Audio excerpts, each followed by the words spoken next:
Rolex is often called the crown for a reason. It's the ultimate symbol of making it, a mechanical masterpiece built to last forever. But what if the forever part was just a carefully crafted lie? Right now, the watch world is reeling from a series of internal leaks suggesting the world's most powerful brand is hiding a massive storm behind those green and gold doors. We've all seen the out-of-stock signs, but an ex-employee has finally broken their silence. And what they're revealing is enough to make any collector sweat. We're not just talking about slow production, we're talking about orchestrated scarcity, quality control shortcuts that were flat out ignored, and a corporate culture that treats its master watchmakers like replaceable gears in a machine. For decades, nobody dared to question the machinery of the crown. But as the gap between public perfection and internal reality grows, even the most loyal fans are asking, is your Submariner a masterpiece or just a very expensive piece of social engineering? The truth gets much darker, because while you're waiting 3 years for a phone call that might never come, a secret network of backdoor deals is allegedly funneling the world's most wanted watches directly to the highest bidder, and it's all happening with a wink and a nod. The math simply doesn't add up, and the numbers they're hiding will blow your mind. Rolex produces over 1 million watches a year. Let that sink in. Yet if you walk into a dealer today asking for a steel Submariner, you'll be laughed out of the store. While the official story claims demand outweighs craftsmanship, our inside source reveals this scarcity is actually a psychological weapon, a managed game of cat and mouse designed to keep your desire at a fever pitch. But here's the kicker: as production hits record highs at their new temporary Fribourg facilities, internal reports suggest quality is reportedly slipping, with watches leaving the factory with misaligned bezels and lume flaws that would have been deal breakers a decade ago. They are signing off on good enough just to keep the conveyor belt moving, gambling the entire reputation of the crown on the hope that you're too blinded by the hype to notice the cracks in your perfect investment. But even more disturbing is the realization that the people hired to protect the brand's history are allegedly the ones rewriting it to save a failing system.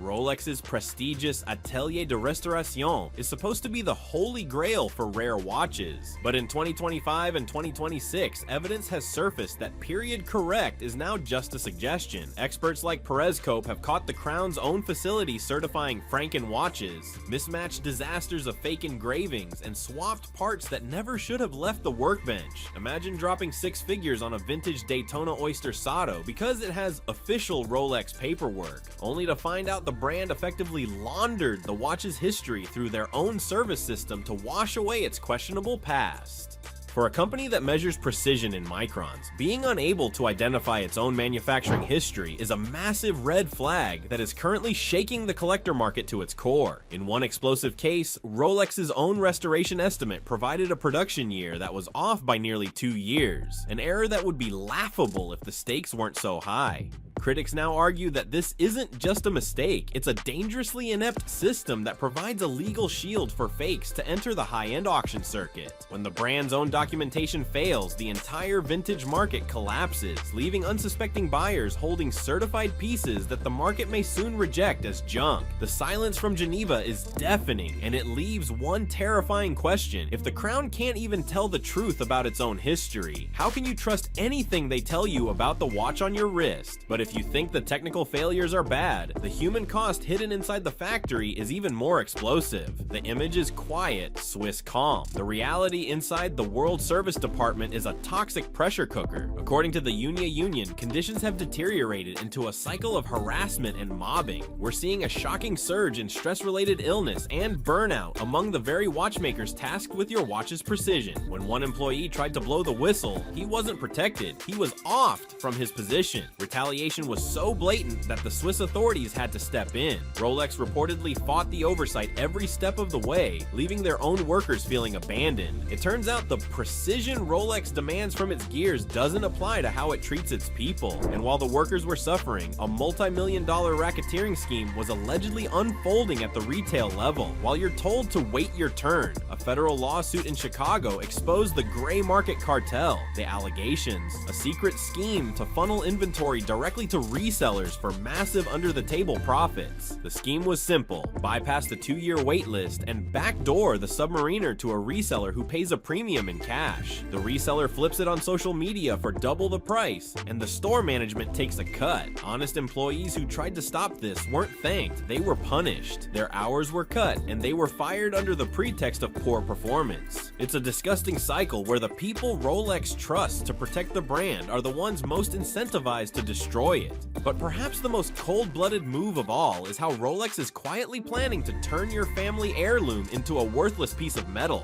The 35-year rule is the ultimate betrayal of everything the brand used to stand for. You've seen the commercials, the father passing down his Submariner to his son, a symbol of achievement meant to last generations. But the new reality is a slap in the face to anyone who believes in forever. Rolex's official policy now states that once a model has been out of the catalog for 35 years, they no longer guarantee they will even have the parts or the labor to fix it. In the high-stakes world of horology, 35 years is the blink of an eye. While rival brands like Patek Philippe or Vacheron Constantin pride themselves on being able to restore a watch from a century ago, Rolex is essentially telling you that your grandfather's watch has an expiration date. Collectors are already reporting the nightmare of being turned away from official service centers, told their most precious possession is now a paperweight because the Crown simply decided it wasn't profitable to keep the old gears in stock. It's a calculated shift from being a tool watch company to a fast fashion luxury brand, where only the newest, shinnest model matters. By cutting off the supply chain for vintage parts, Rolex is effectively forcing you into a cycle of upgrade or die. And don't think you can just take it to a local expert to save it. If you dare to use an independent watchmaker who might be forced to use high-quality aftermarket parts just to keep the movement ticking, you risk being blacklisted from the official record forever.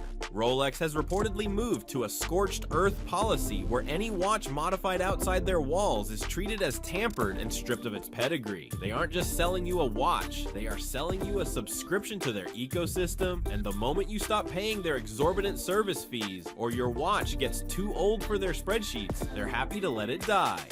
The crown is heavy, and it's finally starting to crack under the weight of its own arrogance.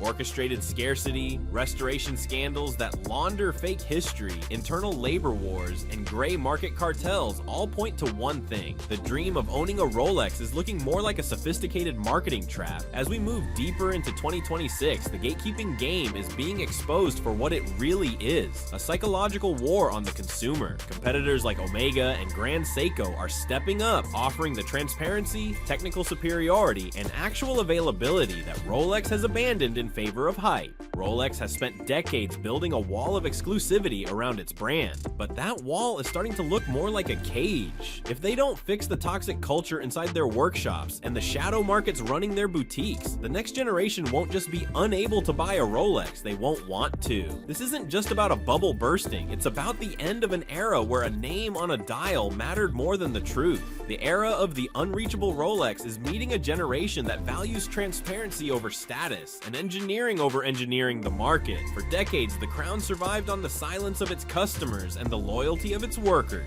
But the silence has been broken. The ex-employees are speaking, the lawsuits are filing, and the perfect facade is crumbling in real time. If Rolex continues to ignore the experts and the fans who made them kings, they might wake up to find their throne empty and their investments trading for pennies on the dollar. Because in the world of true luxury, nothing is permanent, not even the crown. At the end of the day, a watch is a tool, but a Rolex was supposed to be a story of success. Today, that story is being rewritten by lawsuits and labor disputes. Will Rolex listen to the fans begging for change, or will they hide behind the curtain until the prestige is gone? If this changed how you look at your dream watch, let us know in the comments. Is Rolex still the king, or is the throne empty? Hit the like button for more investigations into the dark side of wealth, and subscribe, because in luxury, nothing is permanent.